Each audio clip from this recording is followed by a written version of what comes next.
today we are going to do the part 2 of government budget. अगर आपने part 1 नहीं देखा है तो डिस्क्रिप्शन में जाके लिंक है, पहले आप पार्ट 1 देखें फिर आप पार्ट 2 देखें.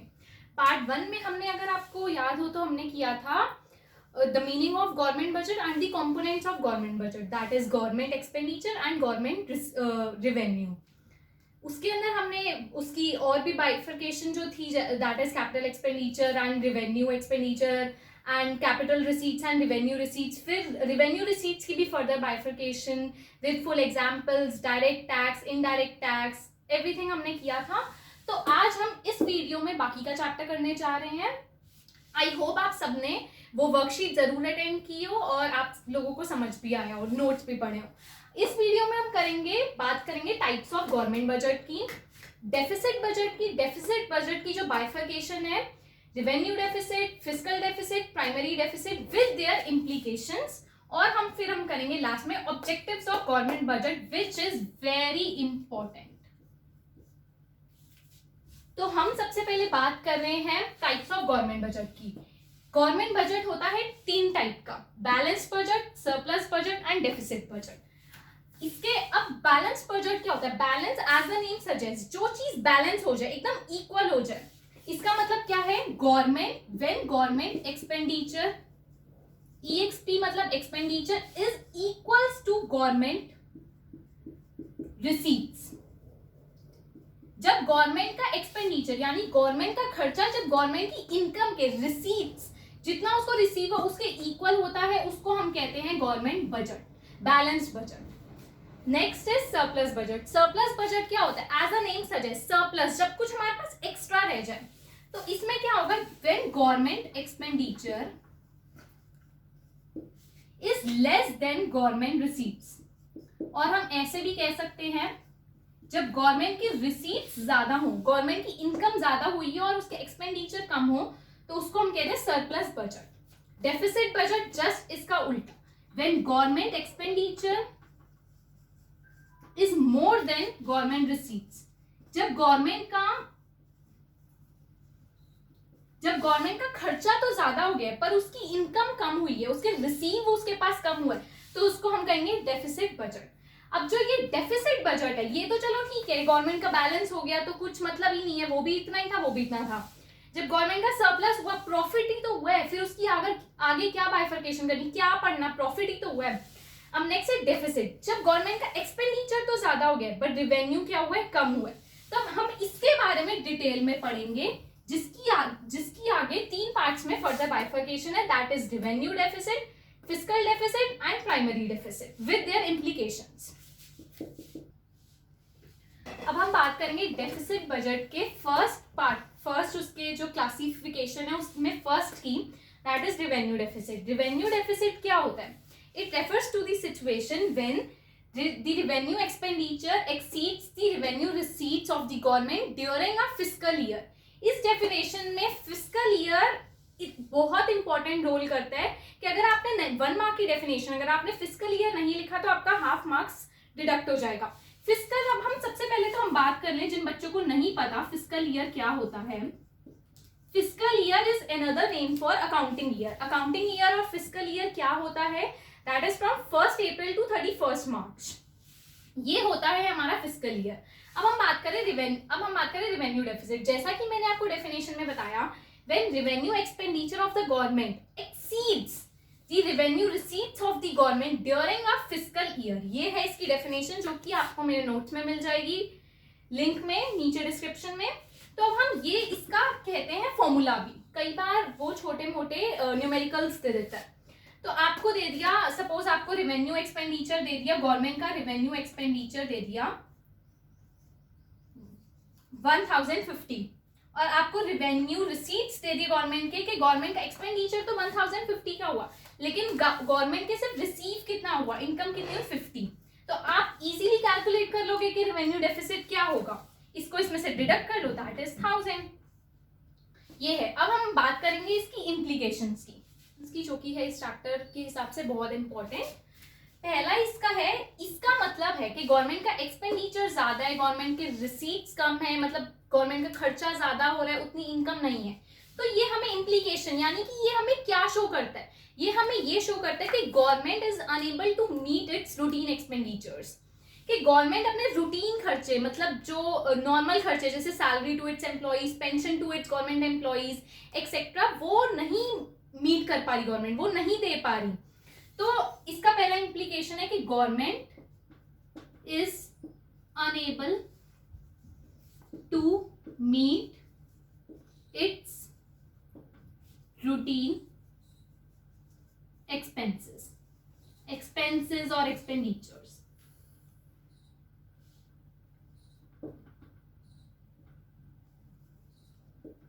नेक्स्ट इसका इम्प्लीकेशन है it shows the borrowing requirements of the government. अब क्या है, गवर्नमेंट का खर्चा इतना ज्यादा हो रहा है, उसकी इनकम इतनी नहीं है, तो ये क्या शो करता है कि गवर्नमेंट को बोरो करना पड़ेगा। कहाँ से बोरो करना पड़ेगा, वो वेदर इट इज आरबीआई और इंडियन मॉनेटरी फंड, वो कहीं से भी वो बोरो करे बट उसको बोरो करना पड़ेगा। इट शोज दी बोरोइंग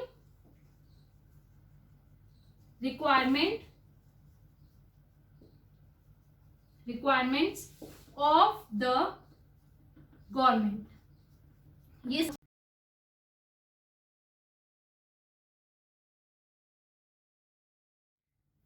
अब हम बात करेंगे रेवेन्यू डेफिसिट। आई होप आप सबको समझ आ गया हो। अब हम बात करेंगे फिस्कल डेफिसिट।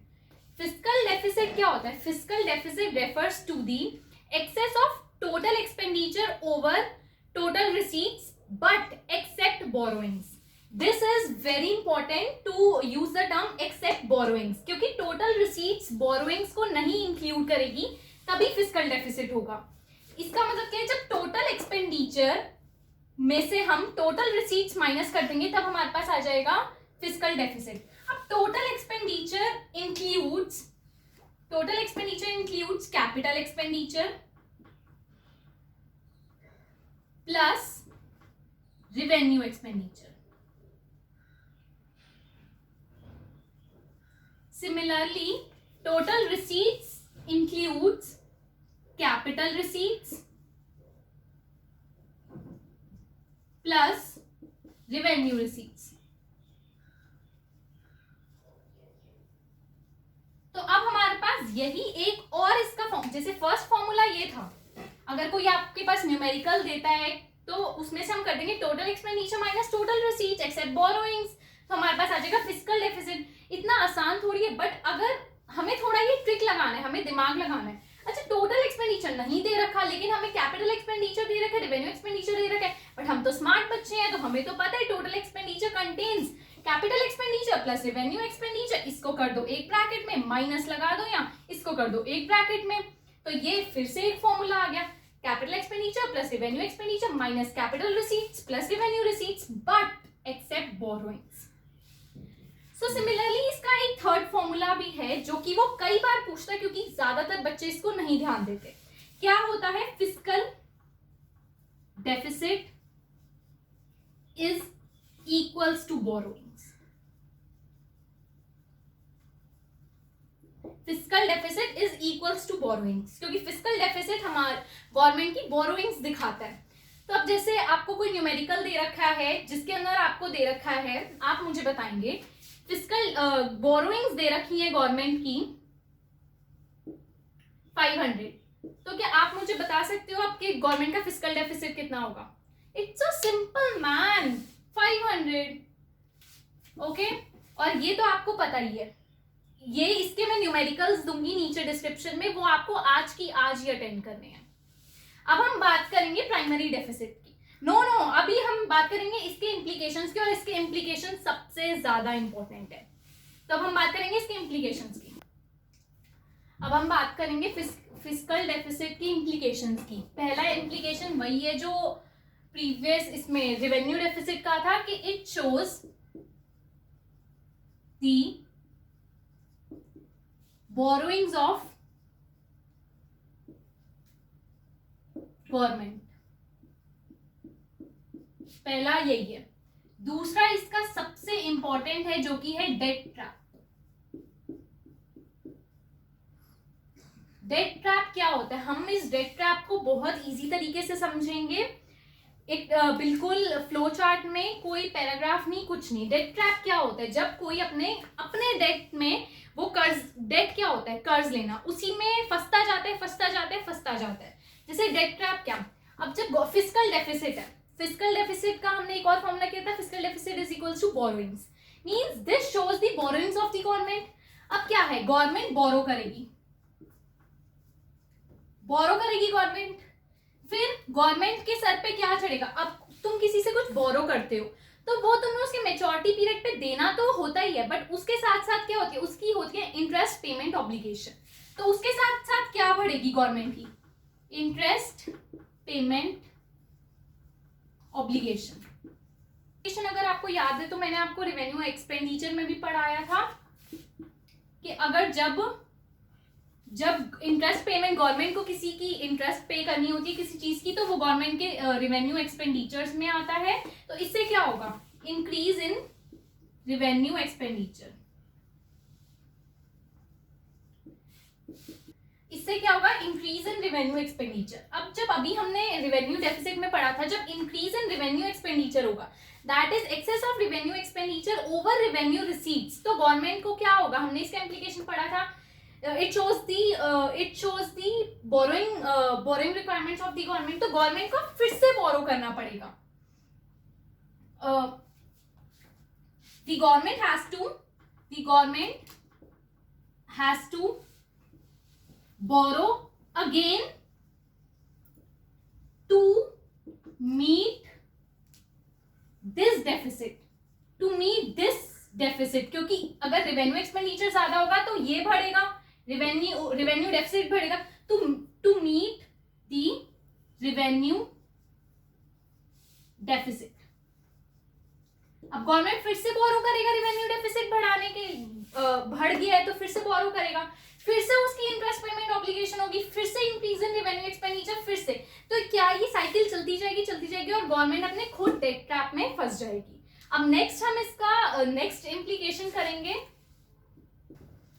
अब नेक्स्ट थर्ड इसका इम्प्लीकेशन है इन्फ्लेशन। इन्फ्लेशन क्यों, अब जब गवर्नमेंट को जरूरत पड़ेगी क्योंकि उसके पास फिस्कल डेफिसिट हो गया है, वो बोरोइंग की which is equals to borrowings, तो अब गवर्नमेंट फिर से बोरो करेगा। बोरो किससे करेगा, सपोज वो करते हैं सेंट्रल बैंक से बोरो, मैं यहाँ सिर्फ शॉर्ट फॉर्म में लिख रही हूँ, आप नोट्स में देख लेना। वो करते हैं सेंट्रल बैंक से बोरो, क्या करते हैं, बोरो करते हैं सेंट्रल बैंक से।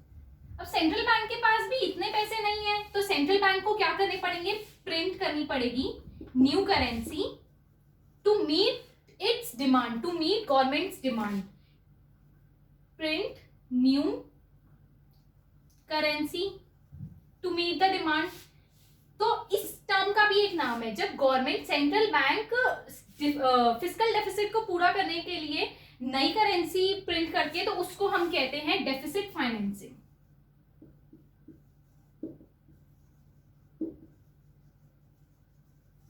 Deficit financing, printing of new currency to meet the demand of the government during fiscal deficit is known as deficit financing। तो अब जब central bank new currency print कर देगी, दैट इज डेफिसिट फाइनेंसिंग कर देगी, तो क्या हो जाएगा, इकोनॉमी में मनी सप्लाई बढ़ जाएगी, मनी सप्लाई एकदम से अचानक से बहुत इंक्रीज हो जाएगी। तो मनी सप्लाई जब इंक्रीज होगी तो उसका इम्पैक्ट सीधा सीधा किस पे आएगा, एग्रीगेट डिमांड पे। मनी सप्लाई इंक्रीज हुई, as a result aggregate demand increase हुई। और जब भी अचानक से ग्रेजुअली चेंज आता है डिमांड में, कि एकदम से पूरी पॉपुलेशन बहुत ज्यादा डिमांड करने लगी, उस सिचुएशन को हम क्या कहते हैं, इन्फ्लेशन। क्योंकि लोग फिर ज्यादा डिमांड करेंगे, इतनी सप्लाई होगी नहीं जितना वो डिमांड करेंगे, तो फिर क्या होगा, इन्फ्लेशन होगी, महंगाई होगी, चीजों के दाम बढ़ जाएंगे। तो this contributes to, so fiscal deficit contributes to inflation, debt trap and borrowing, and it shows the borrowing requirements of the government. Next is fourth, इसका implication, this is not as much important as these are, but फिर भी हम इसे जान लेते हैं। This hampers the future generation. कैसे hamper करते हैं फ्यूचर जनरेशन को, अब गवर्नमेंट अपने बोरोइंग्स में है, गवर्नमेंट पे डेट ट्रैप में फंसती जा रही है गवर्नमेंट के पास इकोनॉमी में इन्फ्लेशन हो रहा है, गवर्नमेंट डेट ट्रैप में फंसती जा रही है, उसको बोरो करने बार बार, तो क्या होगा, ये फ्यूचर जनरेशन को तो हैम्पर करेगा ही। जो आने वाली जनरेशन है उसको क्या दिखेगा कि गवर्नमेंट डेट ट्रैप के अंदर है, क्या यहाँ पे सारी इन्फ्लेशन है। तो ये है लास्ट इसका। अब हम बात करेंगे प्राइमरी डेफिसिट की, which is very easy. So let's start. अब हम बात करेंगे लास्ट प्राइमरी डेफिसिट की। Primary deficit is the excess of fiscal deficit over interest payment.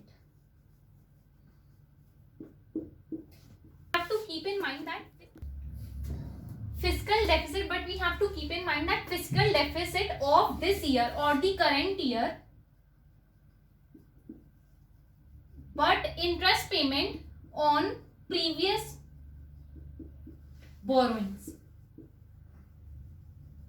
कभी आपको इसके न्यूमेरिकल में दे दिया हो कि fiscal deficit of previous year, तो वो आप नहीं इंक्लूड करेंगे, आप fiscal deficit of current year ही लेंगे। और अगर आपको पेमेंट इंटरेस्ट पेमेंट अगर आपको दे रखी हो ऑन करंट बोरोइंग्स, तो वो नहीं लेंगे, आप प्रीवियस बोरोइंग्स लेंगे। ये इसका फॉर्मूला है।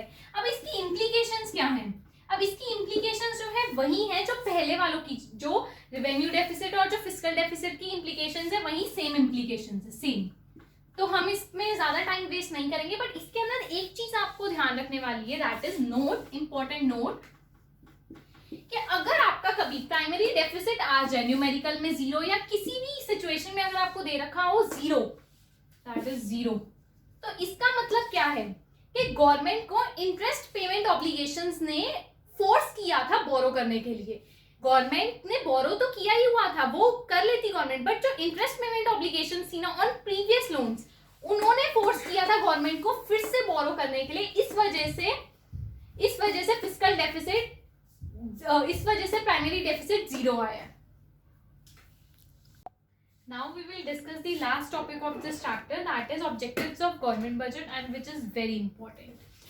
जनरली इधर से 6 मार्क का क्वेश्चन आता है, सीधा डायरेक्ट क्वेश्चन आता है कि right the objectives of government budget इधर इन 4 मार्क्स। तो आप अगर 4 मार्क्स में आए तो आप 4 पॉइंट्स लिख सकते हैं, 6 मार्क्स में आए तो आप 6 पॉइंट्स लिख सकते हैं। हम यहाँ पे 6 पॉइंट्स करेंगे क्योंकि हम पूरी सेफ्टी के साथ चलेंगे।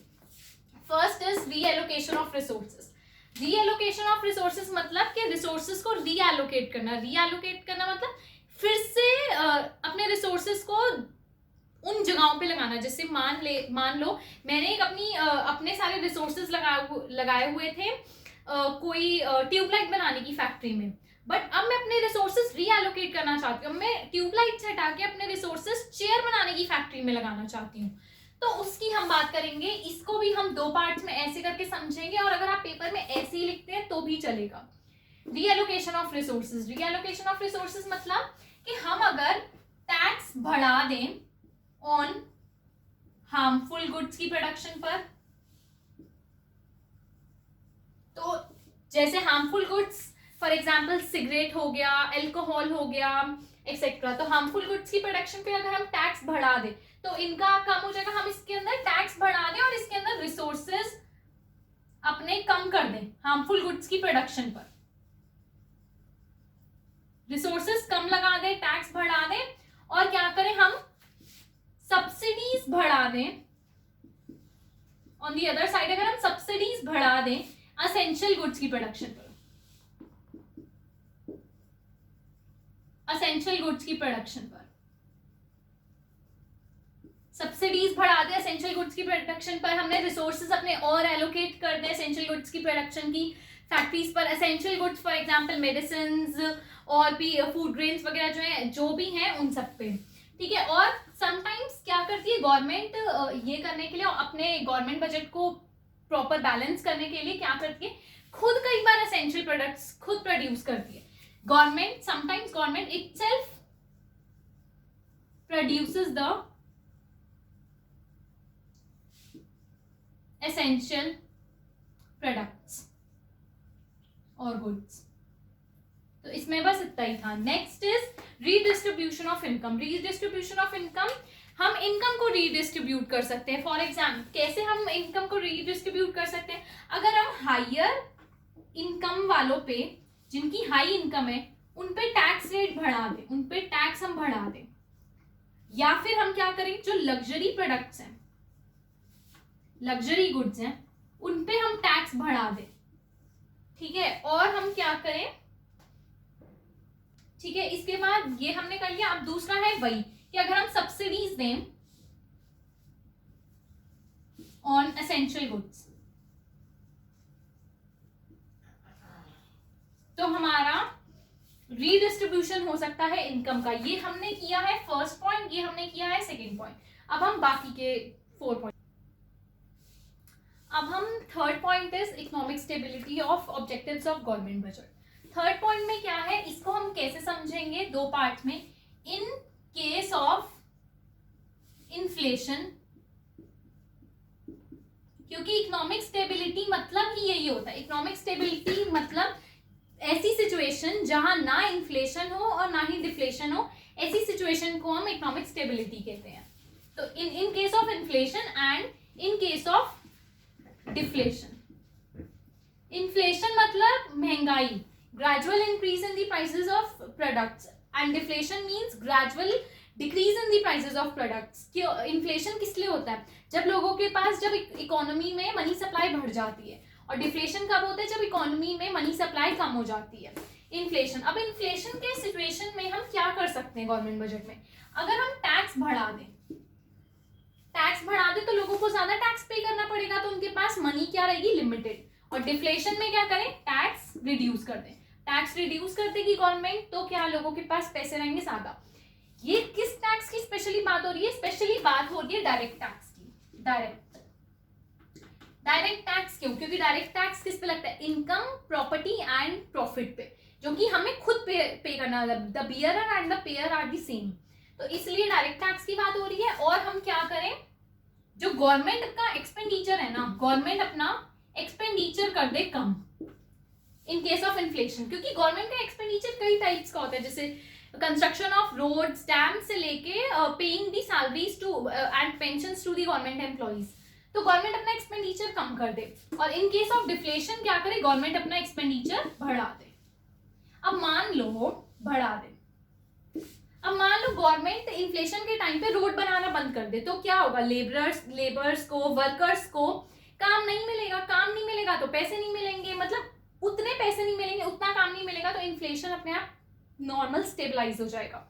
In case of deflation, deflation economy में पैसा ही नहीं है, गवर्नमेंट नई रोड, नई बिल्डिंग बनाना शुरू कर दे, लोगों को काम मिलेगा, उनके पास मनी सप्लाई बढ़ेगी, पैसे बढ़ेंगे, तो क्या होगा, डिफ्लेशन की सिचुएशन हटके इकोनॉमिक स्टेबिलिटी की सिचुएशन आ जाएगी। ये केस है। इसके अंदर याद रखना है टैक्स, स्पेशली डायरेक्ट टैक्स।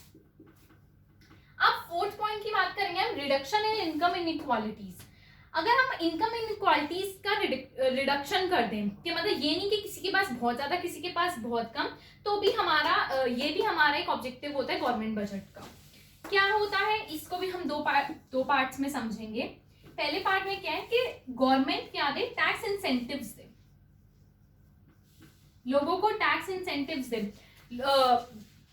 उनको मैन्युफैक्चरर्स को कहे कि आप विलेजेस में लगाओ, अपनी फैक्ट्री सेटअप करो, अपना पूरा मैन्युफैक्चरिंग यूनिट सेटअप करो, हम आपको टैक्स इंसेंटिव देंगे, हम आपको टैक्स जितना लेते हैं हम उसका 50% लेंगे या 20% लेंगे, ऐसा tax incentives they, subsidies they,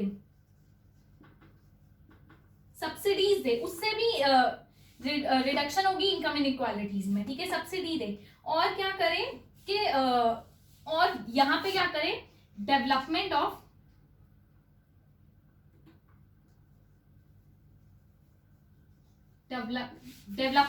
infrastructure, development of infrastructure in rural areas. अगर गवर्नमेंट इंफ्रास्ट्रक्चर डेवलप करती है, रोड बनाती है, नई नई फैक्ट्री सेटअप करती है, तो क्या रूरल एरियाज में भी एम्प्लॉयमेंट बढ़ेगा, उनको भी इनकम मिलेगी, तो इससे भी हमारी इनकम इनइक्वालिटी कम होगी। तो ये है। अब नेक्स्ट हम 5th एंड 6th पॉइंट करेंगे। Next is 5th point is management of public enterprises. उससे पहले मैं आपको बताना चाहूंगी कि अगर ऑब्जेक्टिव्स 4 मार्क्स का आता है तो आपने पहले वाले 4 पॉइंट्स ही लिखने हैं, और अगर 6 मार्क्स का आता है तभी आपने ये 2 पॉइंट्स इंक्लूड करने हैं। 5th point is management of public enterprises. अब एक गवर्नमेंट का अपने बजट में एक और ऑब्जेक्टिव होता है कि वो पब्लिक एंटरप्राइजेस को मैनेज करे। कैसे मैनेज करे? पब्लिक एंटरप्राइजेस कौन से एंटरप्राइजेस होते हैं? हमारी इकोनॉमी में कई सारे ऐसी पब्लिक सेक्टर इंडस्ट्रीज और एंटरप्राइजेस होते हैं जो कि किस लिए काम करते हैं? वेलफेयर ऑफ दी सोसाइटी के लिए काम करते हैं। तो अब गवर्नमेंट अपने बजट में ये भी ध्यान रखती है, वो ये भी ध्यान रखती है कि इनको फाइनेंशियल हेल्प मिली जाए, इन्हें फाइनेंशियल हेल्प दी जाए। ये भी उसका एक गवर्नमेंट का ऑब्जेक्टिव होता है अपने गवर्नमेंट बजट के लिए कि public sector industries which are working for welfare of the society, उन्हें फाइनेंशियल हेल्प दी जाए। Next is economic growth. Economic growth, अब किसी भी इकोनॉमी की ग्रोथ किस पे डिपेंड होती है? The growth of economies basically depend on saving and investment of the economy. Saving और इन्वेस्टमेंट पे सबसे ज्यादा डिपेंड करती है। अब सेविंग एंड इन्वेस्टमेंट, तो अब गवर्नमेंट के बजट में उसका एक ऑब्जेक्टिव होता है कि saving and investment, overall growth of saving and investment, overall growth of saving and investment in an economy.